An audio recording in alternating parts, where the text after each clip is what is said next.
What matters the most? Bharat matters. जय Hind everyone, मेरा नाम है आदर्श गुप्ता और स्वागत है आपका भारत मैटर्स में। दोस्तों, आज हम बात करने वाले हैं भारत के ताज कहे जाने वाले कश्मीर की। वही कश्मीर जिसे भारत से छीनने का ख्वाब पाकिस्तान बीते कई दशकों से देख रहा है। लेकिन उसके इस ख्वाब की हैसियत का अंदाजा आप इस बात से लगा सकते हैं कि अपने करंट फाइनेंशियल क्राइसिस में जितने बेल आउट की भीख पाकिस्तान आईएमएफ से मांग रहा है, उससे 2 गुना जम्मू एंड कश्मीर का इस साल का बजट है। हम बात कर रहे हैं उस कश्मीर की जिसका नाम संस्कृत भाषा के शब्द कश्मीरा से पड़ा है, जिसका मतलब है डेसिकेटेड लैंड। ऐसा माना जाता है कि पहले ये कश्मीर घाटी पूरी तरह पहाड़ी झीलों के बीच डूबी हुई थी, जो झील समय के साथ सूखती चली गई और इसीलिए ये घाटी आगे जाकर कश्मीरा और फिर कश्मीर कहलाई। वहीं अगर हम इसका इतिहास उठाकर देखें तो कश्मीर कभी चीन से ऑटोमन एम्पायर को जोड़ने वाले मशहूर सिल्क रोड का एक इंपॉर्टेंट जंक्शन हुआ करता था, जहां से काराकोरम दर्रे यानी काराकोरम पास से श्रीनगर या फिर लेह और सांगजू पास के रास्ते हिंदुस्तान में दाखिल हुआ जाता था। यही नहीं, मौर्यन एम्पायर के सबसे शक्तिशाली सम्राट अशोक की राजधानी ही श्रीनगरी हुआ करती थी, जो आज के दौर में जम्मू और कश्मीर की राजधानी श्रीनगर है। दोस्तों, इतिहास में कश्मीर के इस तख्त पे कई हुकूमतों के ताज बदले, कभी करकोटा तो कभी उत्पला, कभी शाह मीर तो कभी मुगल। आगे चलकर आजाद भारत के इतिहास में एक दौर वो भी आया जब बर्फीली हवाओं वाले इस कश्मीर की जमीन मासूमों के खून से गर्म हो गई। पर फिर भी जो इतने सब के बीच नहीं बदला, वो है हिंदुस्तान के इस ताज की तासीर और इसकी ये कश्मीरियत। ना ही बदला यहाँ के लोगों का जज्बा, यहाँ के अपनेपन की गर्माहट और यहाँ की गुलाबी सर्द हवाओं का ये सुकून जो कश्मीर को कश्मीर बनाता है। ये वो कश्मीर ही है जिस पर फिदा होकर मुगल बादशाह जहांगीर ने फरमाया था, गर फिरदौस बर रुए जमीयस्त हमीयस्तो हमीयस्तो हमीयस्त। यानी अगर इस जमीन पर कहीं जन्नत है तो यही है, यही है, यही है। अब ये तो बात हुई कश्मीर की, लेकिन कश्मीर का जिक्र आए और जम्मू उससे छूट जाए, ऐसा कैसे हो सकता है? इसलिए हम अपने आज के डिस्कशन में इस जन्नत के बगल में 9th सेंचुरी में हिंदू राजा जम्मू लोचन द्वारा बसाए गए जम्मू के बारे में भी जानेंगे। वही जम्मू जो अपनी स्थापना से लेकर अब तक कश्मीर घाटी के साथ ऐसे जुड़ गया मानो ये दोनों एक ही हों।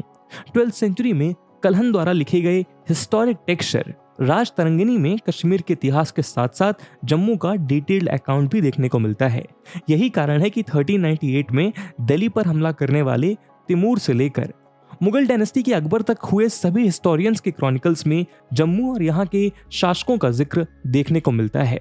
दोस्तों, हमारे सफर का एक और साथी होगा लद्दाख, जो यूं तो आज एक अलग यूनियन टेरिटरी बन गया है, पर बीते कई युगों से हमेशा से जम्मू और कश्मीर से अपनी एक अलग पहचान बनाए बैठा है। लेकिन आज जब हम भारत के इस ताज की बात कर रहे हैं तो हम इस पूरे ताज को एक साथ जानने की कोशिश करेंगे।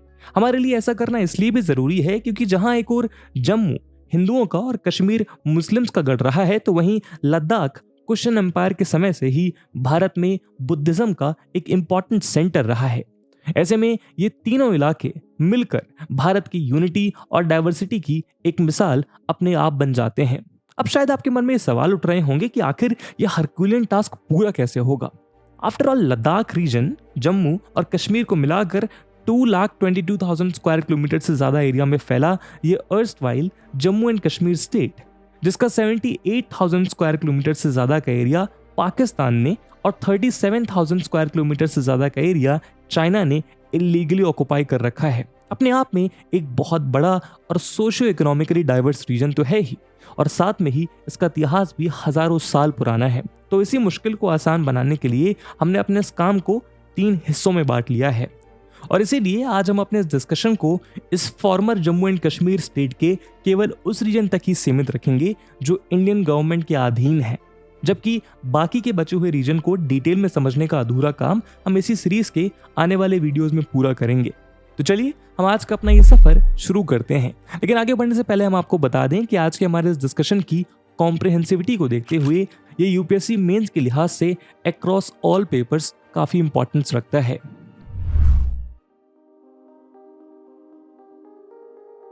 दोस्तों, कश्मीर का इतिहास हजारों साल पुराना है। कश्मीर फ्लड प्लेन्स पे मिलने वाले अर्लीस्ट न्यूलिथिक साइट से कश्मीर वैली के ह्यूमन सेटलमेंट के 3000 BC से भी ज्यादा पुराने होने के प्रमाण मिलते हैं। यहाँ तक कि इसका जिक्र हमें हिंदू रिलीजियस टेक्स्ट में भी देखने को मिलता है, जिसके अनुसार कश्मीर जो पहले लेक से डूबा हुआ था, उसका पानी ऋषि कश्यप ने बारामूला की पहाड़ियों के बीच रिजिस काट कर बहा दिया था। इसके बाद उन्होंने ब्राह्मण्स को यहाँ आकर बसने और यहीं पर अपने यज्ञ करने की सलाह दी थी। वहीं कुछ पुराणों में कश्मीर स्टेट के महाभारत युद्ध के समकालीन होने के प्रमाण भी मिलते हैं। इस एरिया के फैक्चुअल हिस्ट्री की बात करें तो 326 BC में हुई बैटल ऑफ हाइडेस्पस के दौरान भी राजा पोरस के कश्मीर के राजा अभिसारा से अलेक्जेंडर द ग्रेट के खिलाफ सहायता मांगने के रिटन एविडेंसेस मौजूद हैं। ऐसे में ये कहना गलत नहीं होगा कि तब तक कश्मीर एक well established strong sovereign state बन चुका था। यही नहीं, 6th से 8th सेंचुरी के बीच लिखे गए नीलमत पुराण और 12th सेंचुरी में कल्हन द्वारा लिखे गए राजतरंगिणी में भी कश्मीर के बारे में डिटेल्ड अकाउंट्स देखने को मिलते हैं। इनसे पता चलता है कि 1st सेंचुरी AD में कुशन डायनेस्टी के कनिष्का ने कश्मीर में ही 4th बुद्धिस्ट काउंसिल ऑर्गेनाइज करवाई थी और 4th सेंचुरी आते आते कश्मीर बुद्धिज्म और हिंदुइज्म के संस्कृत लिटरेचर का एक प्राइम लर्निंग सेंटर बनकर विश्वविख्यात हो चुका था, जहां से कश्मीरी बुद्धिस्ट मिशनरीज और पिलग्रिम्स की सहायता से बुद्धिज्म का तिब्बत और चाइना में फैलाव हुआ। 4th सेंचुरी से 6th सेंचुरी के बीच कश्मीर की राजगद्दी पर कभी सेंट्रल एशिया के हंस तो कभी इंडियन रूलर्स का राज रहा, जबकि 7th से 14th सेंचुरी के बीच कश्मीर घाटी, करकोटा, उत्पला और लोहारा जैसे अलग अलग हिंदू डायनेस्टीज के अधीन ही रही। हालांकि इसी बीच 11th सेंचुरी में महमूद ऑफ गजनी ने कश्मीर को अपने कब्जे में लेने के लिए 2 बार हमले किए थे, पर तब कश्मीर मजबूत था और गजनी को अपनी इस कोशिश में असफलता हाथ लगी। 14th सेंचुरी के मध्य में लोहार डायनेस्टी के रूल का अंत आते आते तेजी से कमजोर होते कश्मीर पर इस्लामिक रूल ने पहली बार अपना दावा पेश किया। एक छोटे से ट्रांजिटरी फेज के बाद 14th सेंचुरी में ही शाहमीर डायनेस्टी ने कश्मीर में पहला मेजर इस्लामिक रूल स्टैब्लिश कर दिया, जिसके बाद से घाटी में इस्लाम का प्रसार भी तेजी से बढ़ने लगा और संस्कृत और बुद्धिस्ट लिटरेचर्स के एक मेजर हब के रूप में कश्मीर की पहचान इतिहास के पन्नों में दबती चली गई। 14th सेंचुरी मिड से 16th सेंचुरी मिड तक लगभग 200 साल तक कश्मीर पर शाहमीर डायनेस्टी का ही आधिपत्य रहा, लेकिन इसके बाद दिल्ली में मजबूत हो चुकी मुगल सल्तनत ने अपने कदम कश्मीर की ओर बढ़ा दिए। हालांकि हुमायूं के समय में ही मुगलों ने कश्मीर पर अपना आधिपत्य स्थापित कर लिया था, लेकिन पहली बार 1586 में अकबर ने ही कश्मीर को सीधे अपने कब्जे में ले लिया और मुगलिया सल्तनत के काबुल सूबे में जोड़ दिया। इसके बाद लगभग 200 साल तक कश्मीर मुगलों के अधीन रहा, लेकिन इसमें एक बड़ा अंतर तब आया जब तेजी से कमजोर होते मुगलों से छीनकर 1752 में अहमद शाह दुर्रानी या अहमद शाह अब्दाली ने कश्मीर को उसके हाथों से छीन लिया। दुर्रानी के अधीन रहते हुए कश्मीर की आवाम और खास तौर पर गैर मुस्लिम पॉपुलेशन पर जुल्मों का पहाड़ टूट पड़ा। Force conversion, force labour, killings, rape और न जाने कैसे कैसे जुल्मों से कश्मीर जूझ रहा था। लेकिन 1820 में पंजाब के राजा रणजीत सिंह ने कश्मीर को अपने कब्जे में ले लिया और दुर्रानी के जुल्मों से दबी कश्मीर की जनता ने इसका खुले दिल से स्वागत किया। सिख रूल में कश्मीर की गवर्नेंस और इकोनॉमी दोनों बहुत तेजी से बेहतर हुई। खास तौर पर यहाँ के शॉल्स की मांग वेस्टर्न वर्ल्ड में काफी बढ़ी। 1845 में हुए फर्स्ट एंग्लो सिख वॉर के बाद हुई ट्रीटी ऑफ अमृतसर के चलते कश्मीर जो अब एक प्रिंसली स्टेट बन चुका था, उस पर गुलाब सिंह के डोगरा डायनेस्टी का अधिकार हो गया। हिस्टोरिकली ब्रिटिशर्स के लॉयल रहे डोगरा रूलर्स 1947 में भारत के आजाद होने तक कश्मीर की राजगद्दी पर आसीन रहे। दोस्तों, अब 1947 में आजादी और उसके बाद कैसे पाकिस्तान ने कश्मीर के एक हिस्से पर कब्जा करके पीओके को जन्म दिया, ये कहानी हम अपनी सीरीज के दूसरे अध्याय में डिटेल में जानेंगे। लेकिन अब हम अपनी इसी कहानी में आगे बढ़ते हैं और जम्मू के इतिहास पर भी एक नजर डालते हैं। दोस्तों, अगर हम जम्मू की बात करें तो हालांकि यहाँ की लोकल्स का ये मानना है कि जम्मू को 3000 साल पहले स्थापित किया गया था, लेकिन कुछ हिस्टोरियंस इस बात को सही नहीं मानते। पर्शियन लैंग्वेज के सूफी कश्मीरी राइटर ख्वाजा मोहम्मद आज़ाम कौल तिदमरी की किताब तारीखी अजमी के अनुसार जम्मू को लगभग 9th सेंचुरी में हिंदू राजपूत राजा जम्बू लोचन ने ही तवी नदी के किनारे स्थापित किया था और उसके बाद से ही जम्मू और इस पे शासन करने वाले राजाओं का जिक्र अलग अलग हिस्टोरियंस और रूलर्स के दस्तावेजों में देखने को मिलता है। कभी इसे दुर्गरा या डोगरा स्टेट से जोड़ा जाता है तो कभी इसके शासकों के बारे में कल्हन के राजतरंगिणी में दिए बब्बापुरा या बाबोर के राजाओं की वंशली में पढ़ने को मिलता है। यहाँ तक कि 14th सेंचुरी में भारत पर आक्रमण करने वाले तिमूर के दस्तावेजों में भी ये पता चलता है कि वो जम्मू के रास्ते ही समरकंद वापस लौटा था। इस तरह बाबर के मुगल क्रॉनिकल्स में भी जम्मू को मनहास राजपूतों द्वारा शासित पंजाब हिल्स का एक पावरफुल स्टेट बताया गया है।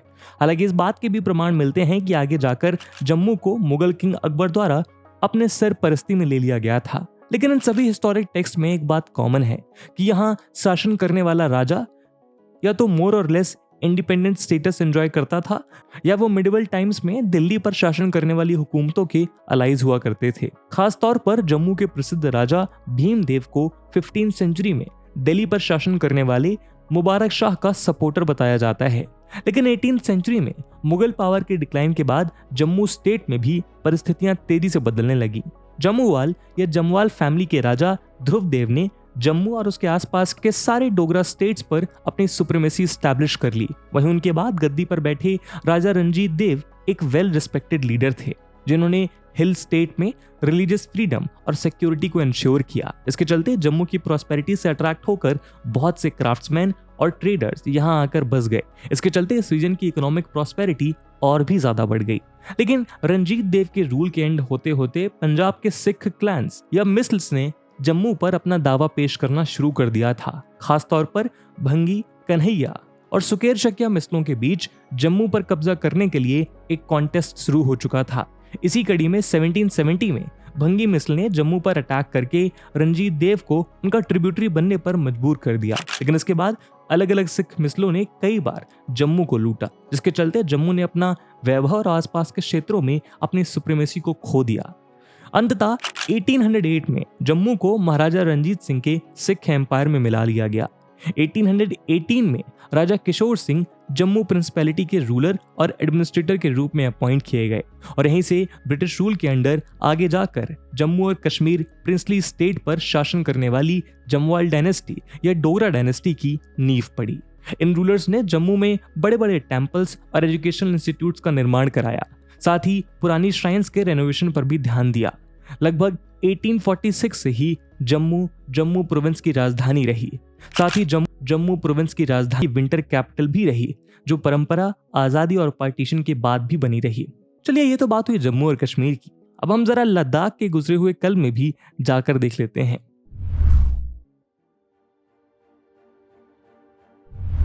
लद्दाख का तिब्बतन भाषा में मतलब होता है land of high passes. Medieval Islamic scholars Ladakh को ग्रेट तिब्बत या ग्रेट हाई लैंड भी बुलाते थे, जबकि इसके आसपास का क्षेत्र जैसे बाल्टिस्तान और कश्मीर के पास स्थित दूसरे trans Himalayan states little Tibet कहलाते थे। लद्दाख रीजन में मिलने वाले रॉक क्रेविंग से यह पता चलता है कि यह रीजन नियोलिथिक टाइम से ही इनहैबिटेड है और यहाँ के अर्लीस्ट इनहैबिटेंट्स नोमैड्स थे, जो कि कांपा नाम से जाने जाते थे। वहीं इसके बाद लगभग 1st सेंचुरी में लद्दाख कुशन एम्पायर का भाग बन गया था। आगे चलकर इस रीजन में बुद्धिज्म का प्रसार शुरू हुआ। 7th सेंचुरी के बुद्धिस्ट ट्रैवलर शुआनजांग के अकाउंट में इस रीजन का डिटेल्ड अकाउंट देखने को मिलता है, जिसमें लद्दाख को मरियुल कहा गया है। लगभग पूरे 1st मिलेनियम में बॉन रिलीजन को फॉलो करने वाले वेस्टर्न तिब्बत के झांगजुंग किंगडम्स और कश्मीर के बीच स्थित लद्दाख रीजन गेंद की तरह उछलता रहा। वहीं इसी दौरान तिब्बतन और चाइनीज रूलर्स के बीच भी हिंदुस्तान तक सीधी पहुंच रखने के लिए एक जद्दोजहद चल रही थी। इसमें लद्दाख एक सेंटर पीस था, लेकिन सबके बीच भी लद्दाख की अपनी अलग कल्चरल आइडेंटिटी बनी रही। 842 AD में तिब्बतन एम्पायर के ब्रेकअप के बाद एंशिएंट तिब्बतन रॉयल हाउस के एक रिप्रेजेंटेटिव नीमागॉन ने फर्स्ट लद्दाख डायनेस्टी स्टैब्लिश की। इसी दौरान लद्दाख का मेजर तिब्बतनाइजेशन हुआ और इसी के चलते इस रीजन में भारत से निकले बुद्धिज्म और तिब्बत से निकले बॉन रिलीजन के बीच एक क्लैश भी देखने को मिला। 14th सेंचुरी आते आते कश्मीर की ही तरह लद्दाख में भी इस्लाम ने अपने पहले कदम रखे। सेंट्रल एशिया के मुस्लिम स्टेट की ओर से होते हमलों के बीच ही मीर सैयद अली ने लद्दाख में पहला मुस्लिम कन्वर्जन करवाया और इसी पीरियड में यहाँ बहुत से मॉस्क का भी निर्माण हुआ। इसीलिए मीर सईद को लद्दाख में इस्लाम का फाउंडर माना जाता है। मिड 15th सेंचुरी आते आते किंग भगन के नेतृत्व में लद्दाख और उसके आसपास तिब्बत के बड़े क्षेत्र पर नामग्याल डायनेस्टी का आधिपत्य हो चुका था। इसी कड़ी में किंग ताशी नामग्याल ने सेंट्रल एशियन रेडर्स को रिपेल करने में सफलता पाई और एक मजबूत राज्य स्थापित किया। जिसकी सीमाएं अपने पीक पर नेपाल तक जाती थी। पर नामग्याल रूलर्स भी बहुत समय तक अपनी संप्रभुता यानी सोवरेनिटी बरकरार नहीं कर सके और उन्हें 16th सेंचुरी में बाल्टिस्तान के मुस्लिम शासकों के आक्रमणों के चलते उनसे कई संधियां और मैरिज अलायंसेस करने पड़े। और 17th सेंचुरी आते आते ही भले ही नामग्याल गद्दी पर थे, लेकिन उनका ये रीजन मुगल रूलर्स के अधीन आ चुका था। 19th सेंचुरी में मुगल शासन पूरी तरह धराशायी हो गया और ब्रिटिश सरकार के सहयोग से कश्मीर में डोगरा वंश का शासन हुआ।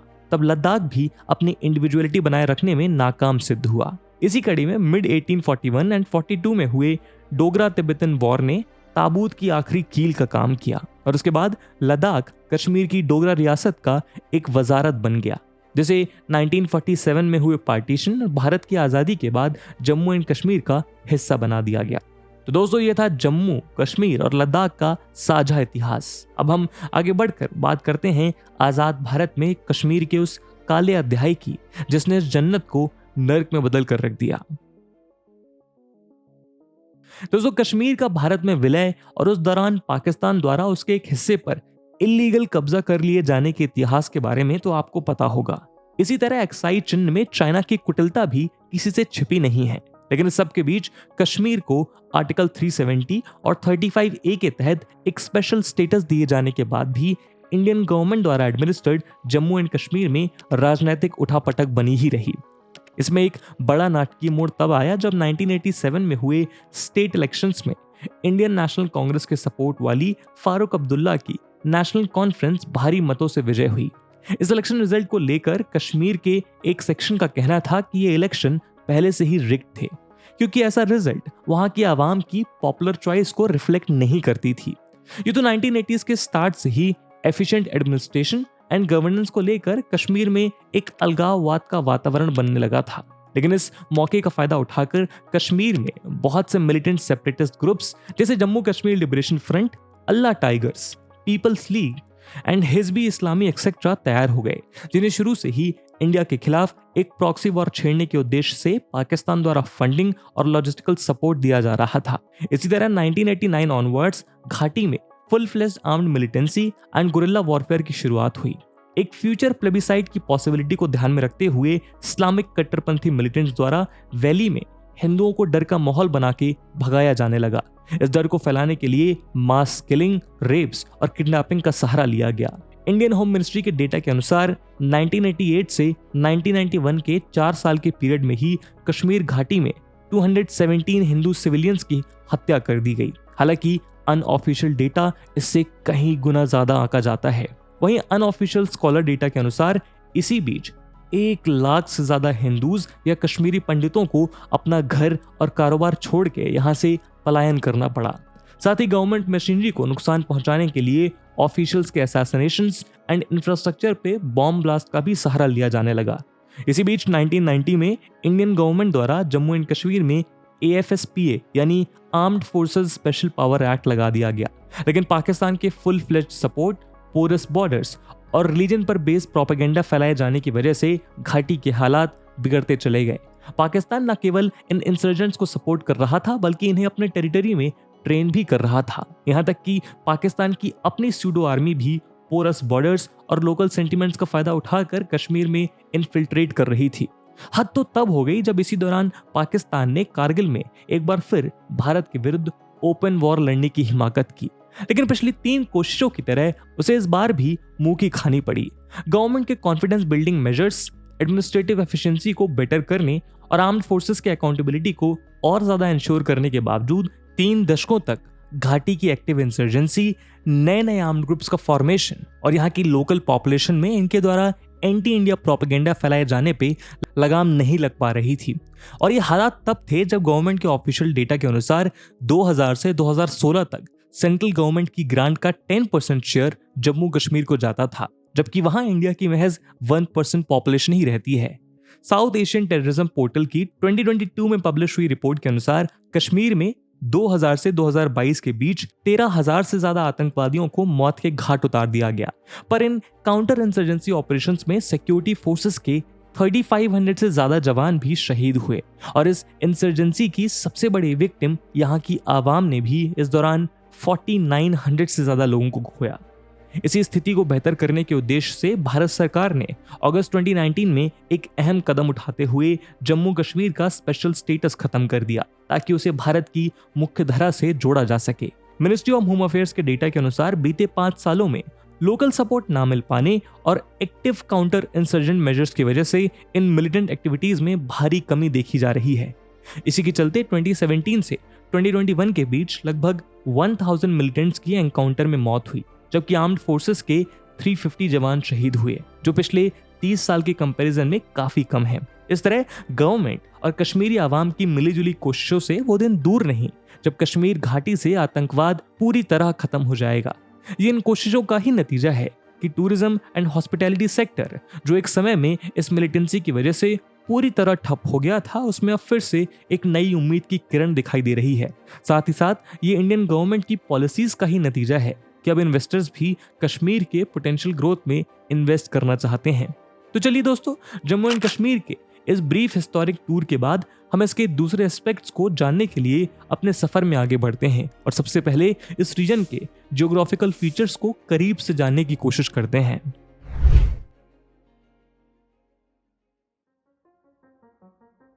दोस्तों, Jammu and Kashmir Kashmir valley, Tawi valley, Chenab valley, Poonch valley, Sindh valley और लिदर वैली जैसी बहुत सी वैलीज का घर है, जिनमें 100 किलोमीटर चौड़ी और 15,500 स्क्वायर किलोमीटर से ज्यादा एरिया में फैली सबसे प्रमुख Kashmir valley great Himalayan range और पीर पंजाल रेंज के बीच फैली हुई है, जिससे गुजरने वाली झेलुम नदी कश्मीर की मुख्य नदी है। वहीं चेनाब, तवी और रवि जम्मू रीजन की मुख्य नदियां हैं। अगर हम यहाँ के क्लाइमेट की बात करें तो जम्मू एंड कश्मीर के रीजन्स का क्लाइमेट उनके ऑल्टीट्यूड के अनुसार बदलता है। इसी के चलते जहाँ सदर्न और साउथ वेस्टर्न एरियाज में सब ट्रॉपिकल क्लाइमेट है, जिससे यहाँ हॉट समर्स और कूल विंटर्स देखने को मिलती है, और इस रीजन में ज्यादातर रेनफॉल मॉनसून सीजन में ही देखने को मिलता है।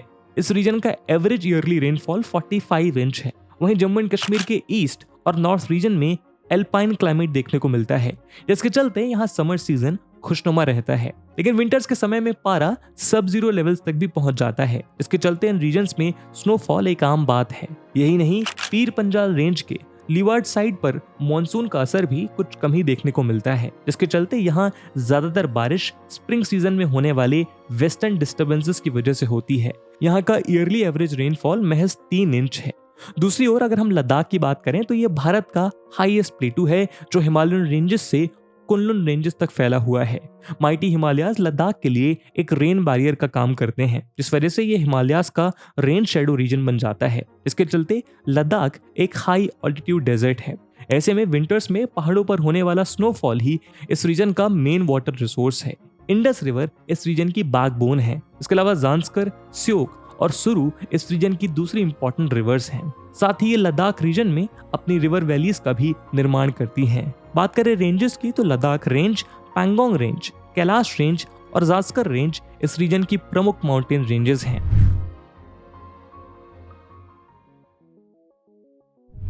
दोस्तों, अपने चेंज्ड एडमिनिस्ट्रेटिव स्ट्रक्चर की वजह से यूनियन टेरिटरी बन चुके जम्मू एंड कश्मीर के 1.185 लाख करोड़ रुपीस के बजट 2023-24 को बीते महीने ही इंडियन पार्लियामेंट ने अप्रूव कर दिया, जिसमें से 35% यानी 41,491 करोड़ को यहाँ के इंफ्रास्ट्रक्चर को डेवलप करने के लिए as a capital expenditure earmark कर दिया गया है। इसमें जम्मू और कश्मीर के बीच की दूरी को आधा कर देने वाली 8.45 किलोमीटर लंबी Qazigund Banihal tunnel most prominent project है।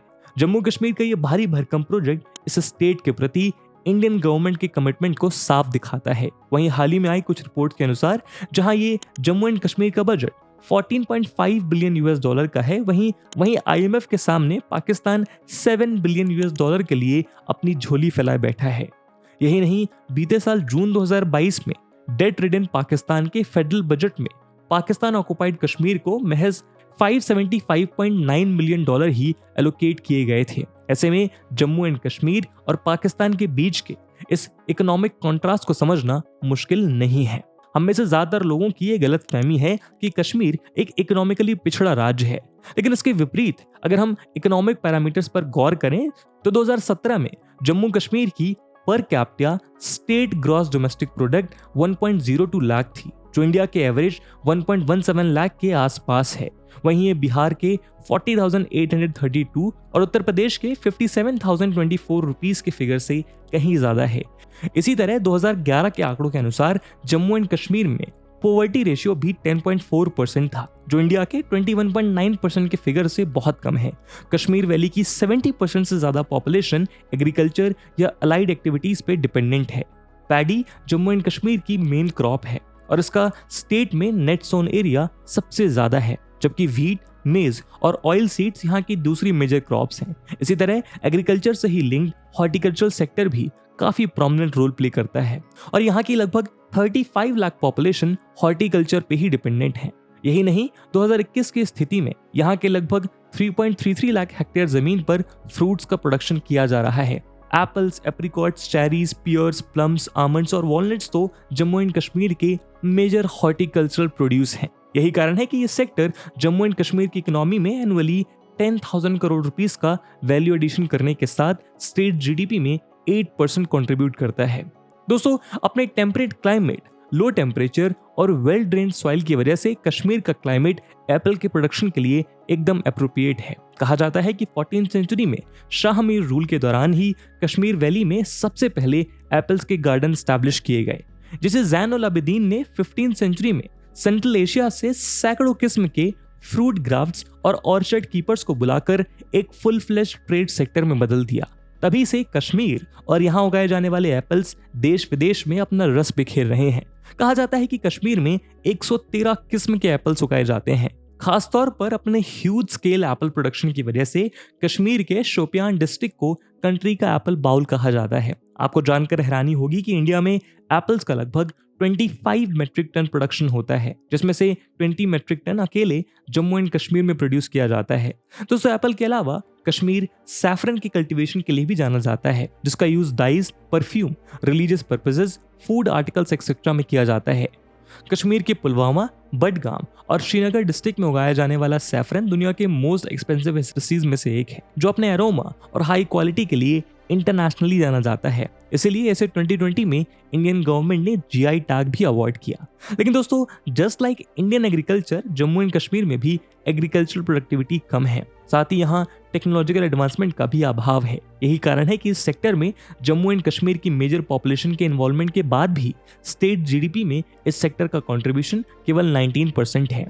लेकिन दोस्तों, जम्मू कश्मीर की इकोनॉमी सिर्फ प्राइवेट सेक्टर तक ही सीमित नहीं है। यहाँ सेकेंडरी सेक्टर भी स्टेट जीडीपी में लगभग 25% कंट्रीब्यूट करता है। इसमें भी यहाँ के इंडस्ट्रियल लैंडस्केप को micro, small and medium enterprises यानी एमएसएमई डोमिनेट करते हैं, जो कि स्टेट जीएसडीपी में 8% कंट्रीब्यूट करने के साथ साथ सबसे ज्यादा लोगों को एम्प्लॉयमेंट प्रोवाइड कराता है।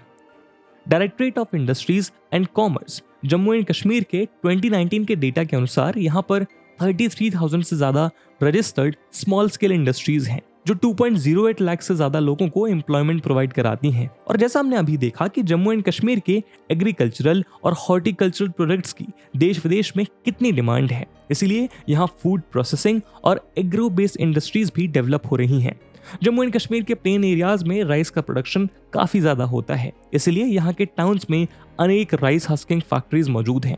यहाँ हम आपकी जानकारी के लिए बता दें कि राइस हस्क या राइस ब्रांड का उपयोग फैटी ऑयल्स के एक्सट्रैक्शन में होता है, इसलिए सोप मेकिंग इंडस्ट्रीज में इसकी काफी डिमांड है। इन सब के अलावा क्योंकि जम्मू कश्मीर टेम्परेट फ्रूट्स और ड्राई फ्रूट्स जैसे apples, cherries, walnut, almonds, apricot etcetera के प्रोडक्शन में इंडिया में फर्स्ट रैंक पर है, इसीलिए यहाँ फ्रूट्स की फूड प्रोसेसिंग की इंडस्ट्री भी इकोनॉमी में की रोल प्ले करती है।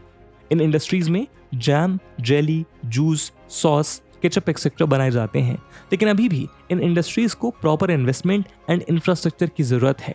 इन रिक्वायरमेंट को एड्रेस करने के लिए 2021 में जम्मू कश्मीर में 4 फूड पार्क्स डेवलप किए गए हैं। साथ ही इस इंडस्ट्री को और डेवलप करने के लिए सेंट्रल गवर्नमेंट द्वारा प्रधानमंत्री formalisation of micro food processing enterprises PMFME scheme और PM किसान संपदा योजना जैसी स्कीम्स भी चलाई जा रही हैं, जिसमें 2020-21 से 2024-25 तक के 5 साल के पीरियड के लिए 10,000 करोड़ रुपीस अलॉट किए गए हैं। वहीं अगर हम एग्रीकल्चर और उससे एसोसिएटेड फूड प्रोसेसिंग इंडस्ट्री से आगे बढ़कर बात करें तो कश्मीर का हैंडलूम और हैंडीक्राफ्ट भी अपने यूनिक क्वालिटी की वजह से दुनिया भर में जाना जाता है।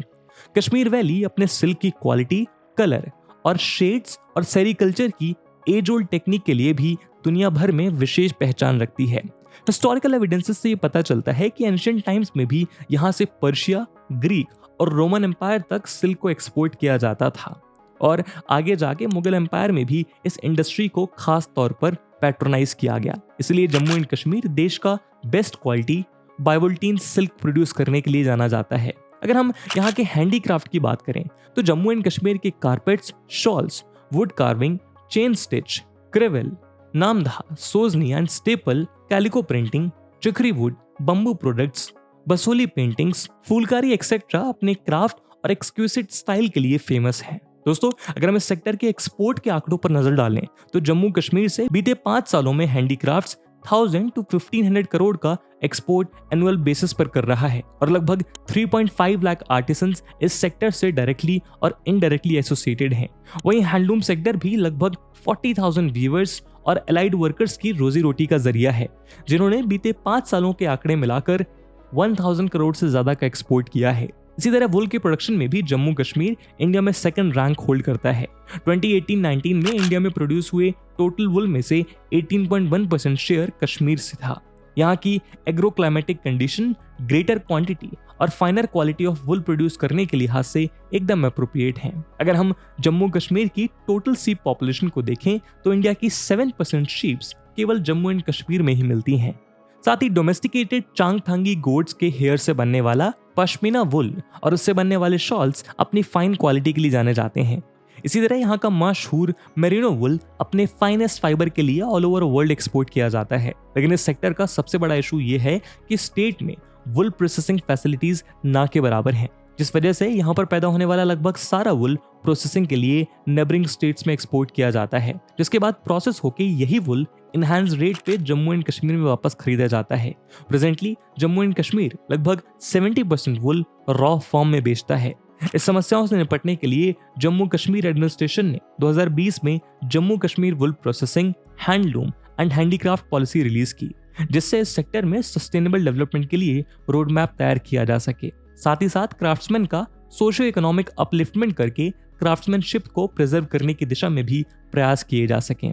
इसके लिए 2021 में जम्मू एंड कश्मीर ने कारखंडर स्कीम लॉन्च की है, जिसमें ट्रेडिशनल मास्टर क्राफ्ट्समैन द्वारा नए ट्रेनीज को ये स्किल प्रोवाइड कराने और उनकी एग्जिस्टिंग स्किल को अपग्रेड करने के लिए सिस्टमैटिक ट्रेनिंग दिए जाने का प्रावधान है।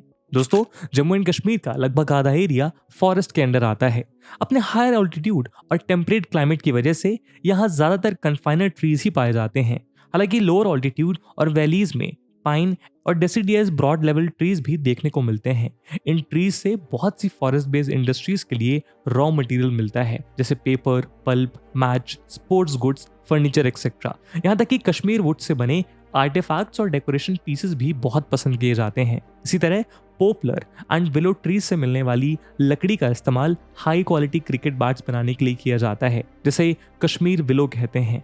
ये क्रिकेट बैट्स अपने superior stroke play, enhanced sweet spots और हाई स्टॉक एब्जॉर्प्शन के लिए जाने जाते हैं। वहीं यहाँ मिलने वाली मलबरी एंड सहतूत वुड का यूज हॉकी स्टिक्स बनाने में होता है।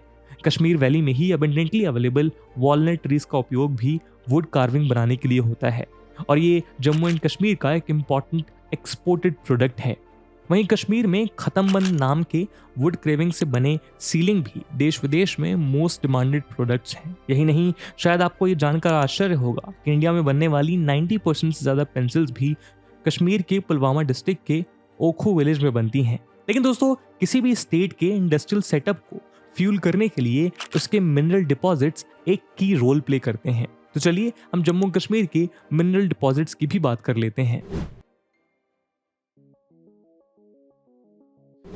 दोस्तों, कश्मीर में ग्रेफाइट के डिपॉजिट भी बड़ी मात्रा में देखने को मिलते हैं। यहाँ के उरी, किश्तवाड़, बरेपुरा एक्सेट्रा अपने ग्रेफाइट डिपॉजिट्स के लिए जाने जाते हैं और इसी के चलते जम्मू एंड कश्मीर की पेंसिल इंडस्ट्री सेल्फ सस्टेनिंग हो पाती है। लेकिन अगर हम दूसरे मिनरल्स की बात करें तो जम्मू एंड कश्मीर मोर और लेस एक मिनरल डेफिशिएंट स्टेट है, जो जरूरत से ज्यादातर मिनरल्स के लिए दूसरे राज्यों पर डिपेंडेंट करता है। लेकिन इसके उलट कुछ मिनरल्स ऐसे भी हैं जिनमें Jammu and Kashmir net exporter की भूमिका में है। उदाहरण के लिए जम्मू एंड कश्मीर में बहुत से इंपॉर्टेंट जेमस्टोन्स और मिनरल्स पाए जाते हैं। और क्या आप जानते हैं कि जम्मू एंड कश्मीर इंडिया का अकेला ऐसा स्टेट है जहां गुड क्वालिटी सैफायर के डिपॉजिट्स देखने को मिलते हैं। किश्तवाड़ में मिलने वाली हाई क्वालिटी ब्लू सैफायर अपनी प्योरिटी और ट्रांसपेरेंसी के लिए जानी जाती है। साथ ही जांस्कर और पद्दार में सैफायर के अलावा रूबी जेमस्टोन के डिपॉजिट्स भी पाए जाते हैं। इसके अलावा यहाँ फर्टिलाइजर और सीमेंट इंडस्ट्री में यूज होने वाला प्राइम रॉ मटेरियल जिप्सम और लाइमस्टोन के डिपॉजिट्स और मार्बल स्टोन्स के डिपॉजिट्स भी बड़ी मात्रा में देखने को मिलते हैं। वहीं जम्मू एंड कश्मीर में lignite, copper, mica, borax, magnesite, iron etcetera भी स्मॉल ट्रेसेस में देखने को मिलते हैं। यहाँ तक कि ONGC के सर्वे में श्रीनगर के पास सुरनसर और रामनगर में नेचुरल गैस और ऑयल के ट्रेसेस भी मिले हैं, लेकिन अभी इनके डिपॉजिट्स के एस्टिमेशन का सर्वे अंडर गोइंग है। फिर भी इन्हें लेकर पॉजिटिव फ्यूचर पॉसिबिलिटीज प्रोजेक्ट की जा रही हैं। दोस्तों, जैसा कि हमने कहा कि कश्मीर की इस धरती को स्वर्ग माना जाता है, और ऐसा इसलिए है क्योंकि यहाँ की प्राकृतिक सुंदरता और आकर्षित पहाड़ियाँ किसी का भी मन मोह लेती हैं। इसीलिए यहाँ टूरिस्ट का भी जमावड़ा लगा रहता है। खासतौर पर कश्मीर घाटी में 1989 में इंसर्जेंसी बढ़ने के पहले टूरिज्म भी कश्मीरी इकोनॉमी का एक इम्पॉर्टेंट सेक्टर हुआ करता था। साथ ही अपनी रिच हिस्ट्री और वर्सेटाइल कल्चर की वजह से यहाँ बहुत से हिंदू होली साइट्स और बुद्धिस्ट श्राइन्स हैं, और पिछले कुछ सालों में कश्मीर फिर से एक टॉप टूरिस्ट डेस्टिनेशन बन के उभरा है। आफ्टर ऑल, आजकल सभी बाइक से लद्दाख जाने, लेह में बर्फबारी का लुत्फ उठाने के साथ साथ खरदुंगला और पैंगोंग और सो मिरिरी लेक जैसे नेचुरल ब्यूटीज को घंटों निहारने का सपना देखते हैं। इसी को बढ़ावा देने के लिए यहाँ के रिलीजियस साइट्स में और बेहतर ट्रांसपोर्ट कनेक्टिविटी और इंफ्रास्ट्रक्चर डेवलपमेंट किया जा रहा है। इसलिए वैष्णो देवी जाने वाले श्रद्धालुओं की सहूलियत के लिए कटरा रेलवे स्टेशन डेवलप करके इसे रेल कनेक्टिविटी से जोड़ दिया जाएगा। ऐसे में अमरनाथ यात्रियों को भी बेहतर सुविधाएं दी जा रही हैं। वहीं यहाँ के फेमस टूरिस्ट स्पॉट्स जैसे श्रीनगर का दाल लेक, पाटनी टॉप, पहलगाम, गुलमर्ग और जम्मू का अखनूर फोर्ट, रघुनाथ टेम्पल इत्यादि को भी टूरिज्म के लिहाज से और ज्यादा डेवलप किया जा रहा है। साथ ही जम्मू कश्मीर के कंडीसिव क्लाइमेट की वजह से यहाँ बहुत सी फ्लावर वैली और गार्डन्स भी मौजूद हैं, जिसमें मुगल पीरियड में एस्टैब्लिश किया गया शालीमार गार्डन, निशान गार्डन और परी महल मोस्ट फेमस हैं। साथ ही स्प्रिंग सीजन की शुरुआत में श्रीनगर में हर साल ट्यूलिप फेस्टिवल भी ऑर्गेनाइज किया जाता है, जिसे देखने देश विदेश के सैलानी यहाँ पर इकट्ठा होते हैं। इसी क्रेज को देखते हुए मार्च 2022 में श्रीनगर में एशिया का सबसे बड़ा ट्यूलिप गार्डन भी स्टैब्लिश किया गया, जिससे ये उम्मीद जताई जा रही है कि आने वाले सालों में ये और भी ज्यादा टूरिस्ट को अट्रैक्ट करेगा। कन्वेंशनल टूरिज्म के अलावा यहाँ पर एडवेंचरस स्पोर्ट्स और इको टूरिज्म का भी काफी बड़ा पोटेंशियल है। अपनी हसीन वादियों की वजह से भारत का स्विट्जरलैंड कहा जाने वाला कश्मीर एडवेंचर स्पोर्ट्स के दीवानों और एड्रेनलिन जंकीज के लिए भी स्वर्ग से कम नहीं है। इसलिए यहाँ देश विदेश से आए trekkers, skiing enthusiast, rock climbers और कैंपर्स का भी जमावड़ा लगा रहता है। कश्मीर में एडवेंचर और विंटर स्पोर्ट्स के एनॉर्मस पोटेंशियल को देखते हुए सेंट्रल गवर्नमेंट द्वारा यहाँ हर साल नेशनल विंटर्स गेम्स का आयोजन किया जाने लगा है। फिर भी टूरिज्म को डेवलप करने में इंसर्जेंसी के अलावा यहाँ सबसे बड़ा रोड़ा यहाँ का लैक ऑफ इंफ्रास्ट्रक्चर है, जो कि सिटीज और कुछ पॉकेट्स में ही डेवलप्ड है, जिसके चलते स्टेट के कुछ पर्टिकुलर साइट्स ही हैं जो टूरिस्ट को अकोमोडेट कर पाते हैं और बाकी जगह अपने पोटेंशियल को ठीक तरह से एक्सप्लॉइट नहीं कर पा रहे हैं। साथ ही हार्श क्लाइमेटिक कंडीशंस और लैंडस्लाइड प्रोन एरिया होने की वजह से यहाँ रोड्स का कंस्ट्रक्शन और मेंटेनेंस भी डिफिकल्ट है। आर्टिकल 370 हटाए जाने के बाद से ही इंटरनेशनल लेवल पे भी इस रीजन में इन्वेस्टमेंट के मौके तलाशे जा रहे हैं। इसका अनुमान हम इस बात से लगा सकते हैं कि यूएई से एक 36 मेंबर के बिजनेस डेलीगेशन ने कश्मीर वैली में बिजनेस अपॉर्चुनिटीज को एक्सप्लोर करने के लिए हाल ही में यहाँ विजिट किया। साथ ही जम्मू एंड कश्मीर की हॉस्पिटैलिटी और टूरिज्म इंडस्ट्री को बहाल करने के लिए जम्मू एंड कश्मीर गवर्नमेंट ने यूएई की pioneering financial services company century financial के साथ $100 मिलियन का MOU साइन किया, जिससे जम्मू एंड कश्मीर में रिक्वायर्ड इंफ्रास्ट्रक्चर डेवलप करने में मदद मिलेगी। टूरिज्म डेवलपमेंट में एडमिनिस्ट्रेटिव फ्रेमवर्क को दुरुस्त करने के लिए 2020 में Jammu and Kashmir tourism policy भी रिलीज की गई, जिसका aim 8% compounded annual growth rate के साथ 2025 तक जम्मू एंड कश्मीर को इंडिया का most preferred all season tourist destination बनाने का है। यही नहीं, जम्मू एंड कश्मीर के बजट 2023-24 की स्पीच में ये बात भी सामने आती है कि जम्मू एंड कश्मीर के सुरक्षित माहौल की वजह से ही साल 2022-23 में दिसंबर तक ही 18.8 मिलियन टूरिस्ट ने जम्मू एंड कश्मीर विजिट किया। अगर हम जम्मू कश्मीर की पॉपुलेशन की बात करें तो 2011 के आंकड़ों के अनुसार यहाँ की पॉपुलेशन लगभग 1.22 करोड़ थी और पॉपुलेशन डेंसिटी 290 पर किलोमीटर स्क्वायर। कश्मीर की पॉपुलेशन का लगभग 96.4% मुस्लिम रिलीजन के फॉलोअर्स हैं, जबकि हिंदू केवल 2.4% है। जबकि इसके उलट जम्मू की 66% जनसंख्या हिंदू धर्म को मानने वाली है, जबकि यहाँ मुस्लिम धर्म को मानने वाले लगभग 30% हैं। वहीं जम्मू एंड कश्मीर के विपरीत लद्दाख में पॉपुलेशन डेंसिटी काफी कम है। 2011 के सेंसस के अनुसार यहाँ की पॉपुलेशन 2.75 लाख थी, जबकि पॉपुलेशन डेंसिटी महज 4.6 पर किलोमीटर स्क्वायर। अगर हम लद्दाख की पॉपुलेशन का रिलीजन के बेसिस पर डेटा देखें तो हम पाएंगे कि 2011 के सेंसस के अनुसार यहाँ की 46.41% पॉपुलेशन इस्लाम को तो लगभग 40% पॉपुलेशन बुद्धिज्म को फॉलो करती है, जबकि लगभग 12% हिंदुइज्म को फॉलो करते हैं। दोस्तों, अगर हम इकोनॉमिक या सोशल पैरामीटर उठाकर देखें तो हम पाएंगे कश्मीर की गिनती कहीं भी इंडिया के बहुत पिछड़े राज्यों में नहीं की जा सकती। अगर हम जम्मू एंड कश्मीर की सोशल एंड हेल्थ पैरामीटर्स के आंकड़ों पर नजर डालें तो हम पाएंगे कि 2017 में जम्मू एंड कश्मीर की इन्फेंट मोर्टेलिटी रेट 23 थी, जो भारत के 33 के आंकड़े से बहुत कम है और एक पॉजिटिव साइन है। यही आंकड़ा मध्य प्रदेश में 47 है। इसी तरह जम्मू कश्मीर में लाइफ एक्सपेक्टेंसी भी भारत के एवरेज लाइफ एक्सपेक्टेंसी 68.7 ईयर्स से लगभग 5 साल ज्यादा है। जम्मू कश्मीर में सेक्स रेशियो एट बर्थ भी 917 है, जो भारत के 896 के फिगर से बहुत बेहतर है। वहीं हरियाणा में ये 833 हो जाता है। इसी तरह 2011 सेंसस के अनुसार जम्मू एंड कश्मीर का लिटरेसी रेट भी 67.16% था। इसमें मेल लिटरेसी रेट 76.75% और फीमेल लिटरेसी रेट 56.43% था। ऐसे में हम साफ देख सकते हैं कि आज़ादी के बाद से ही कश्मीर के ह्यूमन रिसोर्स डेवलपमेंट पर पूरा ध्यान दिया गया है और जैसे जैसे वक्त बढ़ेगा ये ध्यान और भी गहरा होता जाएगा, न सिर्फ लिटरेसी रेट में बल्कि इकोनॉमिक्स में, टूरिज्म में, कल्चरल प्रोस्पेक्ट्स में और कई अलग अलग एस्पेक्ट्स में। और इसी उम्मीद के साथ दोस्तों आज की वीडियो को हम यही विराम देते हैं।